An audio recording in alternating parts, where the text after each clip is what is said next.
Welcome to Minghui Radio's Falun Gong News, direct from China and around the world.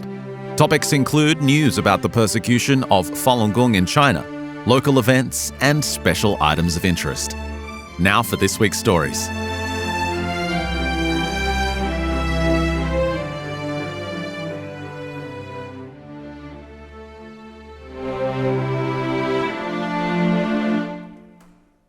A Southern California resident by the name of Yao Ning Mike Sun pleaded guilty in a Los Angeles, California federal court on October 27th for acting as an agent of the Chinese Communist Party. Sun was arrested on December 19, 2024.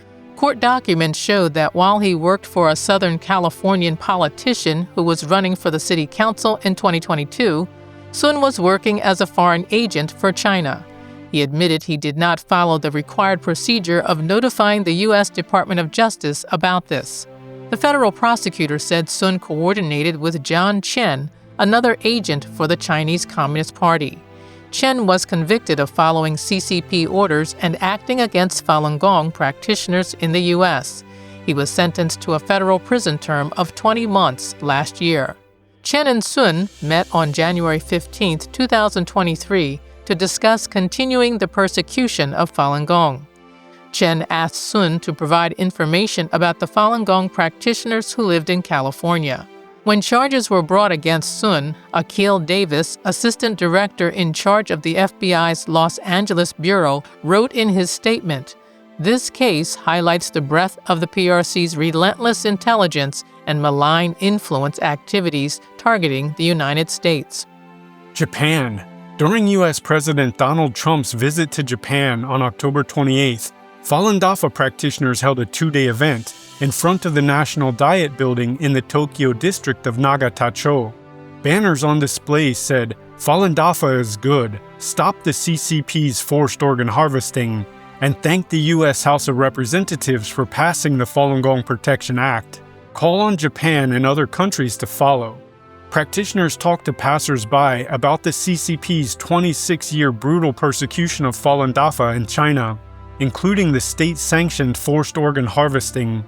They also called on the Japanese government to enact legislation to protect practitioners' human rights, similar to that of the U.S. government, and to jointly end the persecution.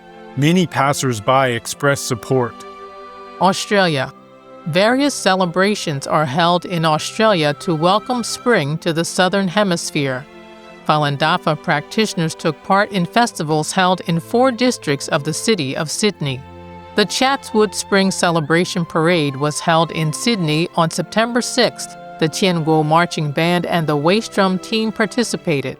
Practitioners demonstrated the exercises at their booth, distributed leaflets, and shared information about a group practice site at Concord Plaza offering free exercise instruction. On September 6th, practitioners also participated in the 50th Spring Festival Parade in the Sydney suburb of St. Mary's. The Culture Vibes Festival took place on October 18th in the suburb of Randwick. Practitioners demonstrated the 5 Falun Dafa exercises and also performed graceful traditional Chinese dances on stage. In the northern Sydney suburb of Eastwood, the Granny Smith Festival was held on the same day. Practitioners were once again invited to participate. The event attracted over 90,000 spectators and featured a parade, rides, market stalls, food trucks, live performances, children's activities, and a grand fireworks finale. Bulgaria. The 8th Hello Health Festival was held in Stara Zagora, known as the city of linden trees and poets, on October 11th and 12th. Falun Dafa practitioners introduced their spiritual practice at the event. Their booth with its information stand and banners was located in a high-traffic area. There was a continuous flow of attendees on both days. A small table at the booth displayed Bulgarian copies of the main text of the practice, Zhuan Falun and Falun Gong, along with other informational materials. Practitioners distributed flyers about the practice and the persecution, talked to people, and taught the exercises. A lotus flower making workshop helped children learn about truthfulness, compassion, and forbearance. As they folded the origami, practitioners taught them the benefits of living according to these values by reading a children's book written by practitioners called A Lotus Tale.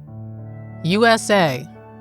Falun Dafa practitioners participated in the 34th annual Ocean County Columbus Day Parade in Seaside Heights, New Jersey on October 19th. Their waist drum dance and lotus fairy dance brought traditional Chinese culture to the festival and won high praise. Grand Marshal Anthony Zerilli commented, "The drum beats are incredible. Their banner says truthfulness, compassion, tolerance. It's great." He was happy to see Falun Dafa practitioners enjoy freedom in the U.S. Miss Congeniality New Jersey senior Bernadette Jones said, "They are marvelous. I feel their beauty and colors. Look at their smiles." Japan. The Falun Dafa waist drum team performed at multiple community events during the month of October. The 40th Mino Festival took place in Mino City on October 4th. This year's theme was Spreading the Smiles of Mino Festival to the World. Despite a light rain, the festival attracted a large crowd. Approximately 80 stalls lined Aurora Park. At 3:30 p.m., the waist drum team took to the stage to perform joyful pieces that included Falun Dafa is Good. Falun Dafa practitioners participated in the celebrations in Kansai on October 14th and 19th.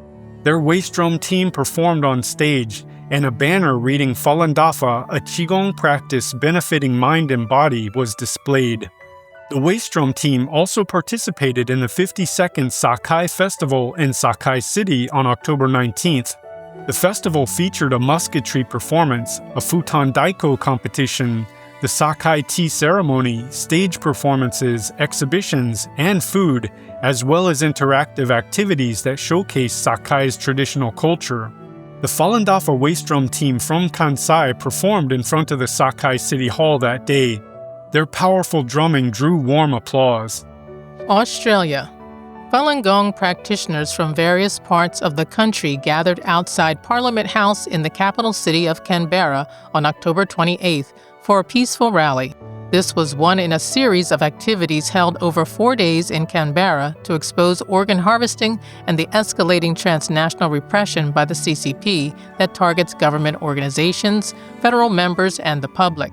During the morning rush hour for several consecutive days, practitioners also displayed informative banners, demonstrated the 5 sets of exercises, and collected signatures in downtown Canberra to stop organ harvesting. Many practitioners, along with internationally renowned Canadian human rights lawyer David Matas, spoke at the rally. On the same day, a roundtable session was held in Parliament House that focused on transnational repression by the CCP. Matas and Professor Yuan Hongbing, a former law professor in China now residing in Australia, were guest speakers at the event. Matas called on the Australian government to start investigations into the CCP's transnational repression. Professor Yuan said that through systematic transnational repression, the CCP is attempting to control Chinese people overseas and turn them into tools for expanding its authoritarian rule. He also reminded Australian legislators not to sacrifice short-term economic benefits for the nation's fundamental benefits and security. Sweden. The country's largest autumn health fair, Harmony Expo, was held in Solna, north of the capital city of Stockholm, on October 25th and 26th. Over 300 exhibitors from across Sweden showcased their health products and services. Practitioners were invited to participate and introduce Falun Dafa. Their gentle exercise demonstrations and the principles of truthfulness, compassion, and forbearance resonated with many visitors. Their booth was a peaceful oasis in the hustle and bustle. Many people asked about practice sites, while others learned the exercises during the event. When people learned of a free online Swedish language class taking place on November 20th, they enthusiastically signed up. Spain. Practitioners introduced Falun Dafa at a market in Inca, a town on the Spanish island of Majorca, on October 18th and 19th. Many residents and tourists learned the benefits of practicing Falun Dafa, and some started to learn the exercises. People bought copies of Falun Dafa's main book, Falun, and expressed strong interest in learning the exercises. A little boy came to learn the exercises just before the end of the activity. Happily surprised by his participation, his grandmother told practitioners He never quiets down to do anything, but he meditated here for so long and doesn't want to leave. These exercises are amazing.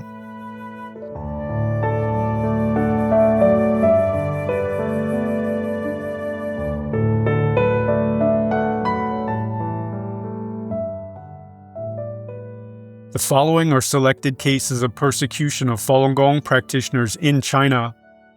A 74-year-old man in Yi County, Liaoning Province, was unable to recognize his own children when he was released after serving 7 years in prison for practicing Falun Gong. He died 4 days later on October 21, 2025. Mr. Men Yulen took up Falun Gong in January 1997 and recovered from various ailments.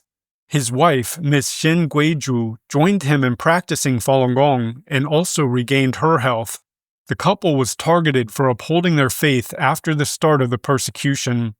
Mr. Men was arrested in 2002 and was then frequently harassed at home. To avoid further persecution, he went into hiding. His wife died at an unknown time after being repeatedly persecuted.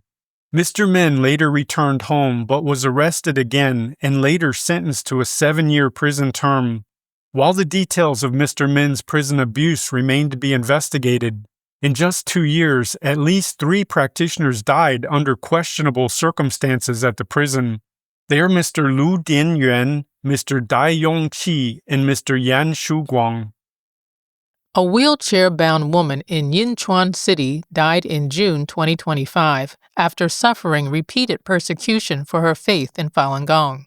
Ms. Wang Guoxia, 85, a retired post office official, developed severe depression in her 40s and also suffered physical ailments. Her condition worsened after her husband died of a heart attack in April 1993. A friend introduced her to Falun Gong and she soon regained her health. She felt joy in life again. After the Chinese Communist Party, or CCP, launched a nationwide campaign against Falun Gong in 1999, Ms. Wang held firm to her faith and was repeatedly targeted. She was harassed many times and arrested twice. Her health declined due to the relentless persecution. After taking a fall in August 2020, she developed paralysis and became wheelchair-bound. The police still harassed her from time to time until she passed away. At least 43 Falun Gong practitioners in Shenyang City were arrested around the CCP's military parade that took place in Beijing on September 3, 2025. The CCP regularly targets Falun Gong practitioners around major events or anniversaries in order to prevent them from taking those opportunities to raise awareness about the persecution that has been going on for the past 26 years. According to insiders, the Liaoning Province Public Security Bureau directed the operation, with various police departments and police stations participating. The police wore civilian clothes during the arrests and raided the practitioners' homes without search warrants. 4 of the targeted practitioners were confirmed, including Miss Gao Jingjie, 73, Miss Yao Chunsha in her 70s, Miss Wang Lufan, 67, and Lu Yantao. The police had shadowed and monitored the 4 practitioners for months before arresting them. Ms. Zhou Xuyuan, 64, from Fujian Province, was recently sentenced to 3 years and 5 months because she practices Falun Gong.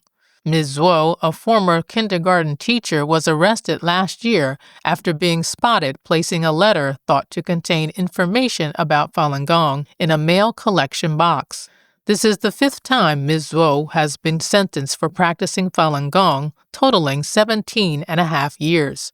Her husband divorced her while she was serving her first prison sentence. Her brother, Mr. Zhou, also a Falun Gong practitioner, has been incarcerated multiple times. In 2011, he was sentenced to 6 years in prison and was savagely beaten and was once hung up for 6 straight hours. One of his eyes became blind as a result of torture. After he was released in January 2017, he gradually went blind in the other eye. The siblings' mother passed away in 2015 while both of them were in prison.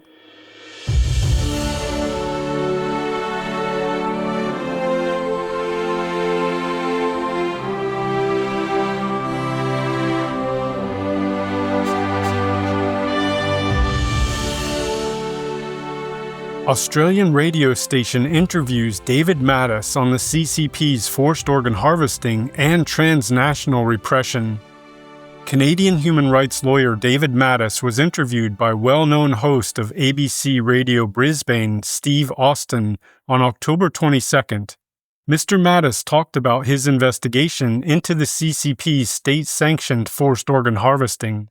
He reminded Australians involved in organ transplants to pay attention to the issue, and he called on the Australian government to pass legislation to help stop the crimes against humanity. Mr. Mattis reported that multiple independent studies and reports from international organizations and media confirmed that the CCP continues to carry out forced organ harvesting from Falun Gong practitioners since it was first revealed in 2006. He mentioned the 2014 book on this issue by journalist Ethan Gutmann called The Slaughter, and that in 2021 there was a joint claim from 12 United Nations human rights rapporteurs about these crimes.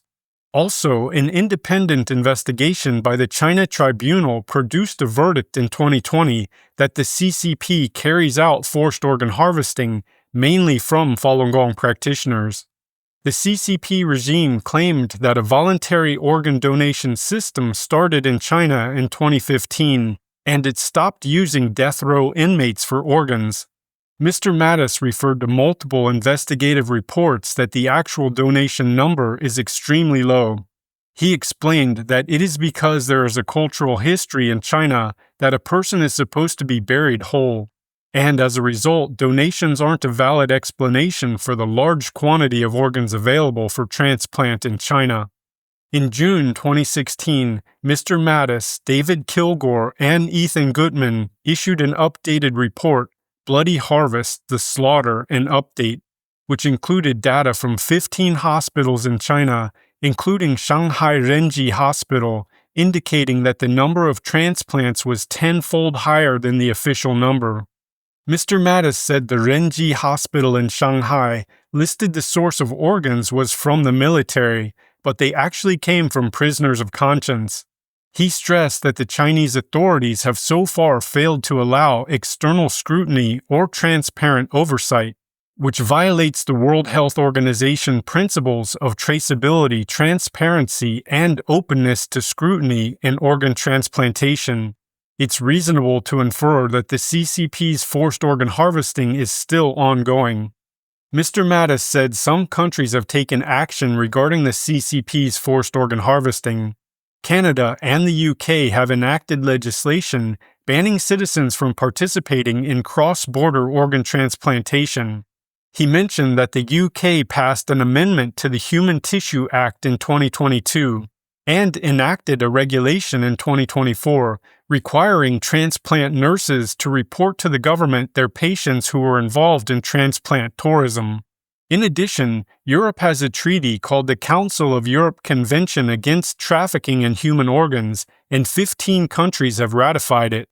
Mr. Mattis attended the Transplant Nurses Association's annual conference held in Brisbane on October 23rd and 24th. He took the opportunity to brief the medical community on the 2018 Australian Parliament report called Compassion, Not Commerce, an inquiry into human organ trafficking and organ transplant tourism. Mr. Mattis said that Australia has no controls on patients traveling abroad for organ transplants and no reporting requirements upon entry. He urged Australia to follow the lead of the UK in enacting legislation to collect information on patients participating in overseas organ transplant tourism. U.S. politicians call on the White House to protect Falun Gong and safeguard the nation's founding principles. The Victims of Communism Memorial Foundation held the annual China Forum in Washington, D.C. on October 27th and 28th. Participants included experts, scholars, and policymakers in the economy, trades, foreign affairs, national security, human rights, and political development arenas. The purpose of the forum was to help Americans understand the nature of the CCP and key issues in U.S.-China relations. Former Ambassador-at-Large for International Religious Freedom, former U.S. Senator and former Governor of Kansas, Samuel Brownback, addressed the China Forum on October 28th. He observed that the CCP invests billions of dollars a year to oppress religion, and that Falun Gong gets the worst of it. He said, for China, religious freedom is an existential threat. For us, it's a foundational principle. You can't operate a free and open democracy without having religious freedom. We should stand up against what China is doing, and we should be doing it very clearly. Brownback continued, and I think we should stand up for Falun Gong and the founder, Li Hongzhi, who lives in the United States now. I think people in the White House should meet with him and declare that they should have religious freedom. Brownback said that it should move from being just a human rights issue to a national security issue. Former U.S. Representative from Miami, Florida, Ileana Rose Lehtinen, was a key speaker at the forum. Rose Lehtinen served as a member of the House of Representatives from 1989 to 2019 and was the chair of the House Committee on Foreign Affairs from 2011 to 2013. She spoke about H.R. 343 that she and her Democratic colleagues co-sponsored and was passed in the House of Representatives in 2016. The bill called on the CCP to end the practice of organ harvesting from prisoners of conscience and end the then 17-year persecution of Falun Gong. She said, when I was in Congress, I made it my mission that America's China policy be driven by our values, not by corporate profit margins. Rose Lehtinen pointed out that for too many years, people in the West felt that if they just engaged with China economically and brought it into the global trading system, the CCP would gradually liberalize and trade would lead to reform. Well, we were wrong, dead wrong, she said. The CCP coerced other countries into being silent about its suppression of its critics in exchange for access to its vast markets. It plants disinformation to divide the United States and buys international organizations in an attempt to rewrite the rules. She said, let me be clear about what we're facing. The CCP isn't just another authoritarian regime keeping a lid on dissent within the borders. It's an expansionist force trying to remake the entire international order to suit its interests, where might makes right, where sovereignty means nothing, and where human rights are bargaining chips. When talking about confronting the CCP's challenges, she pointed out that Democrats and Republicans must maintain bipartisan unity, that they should use the Magnitsky Act to sanction every CCP official involved in genocide and persecuting religious believers. She urged the U.S. to stop investing in companies that build surveillance systems and exporting technology that help Beijing oppress its people. She also advocated help for dissidents, the brave souls inside China risking everything for a better future. She suggested amplify their voices, defend their families, give them refuge when they escape, fund independent media that can break through the Great Firewall, and reach ordinary Chinese citizens with the truth about their government. She added, we remember what this is really all about. It's not about the great power competition or economic rivalry. It's about human beings.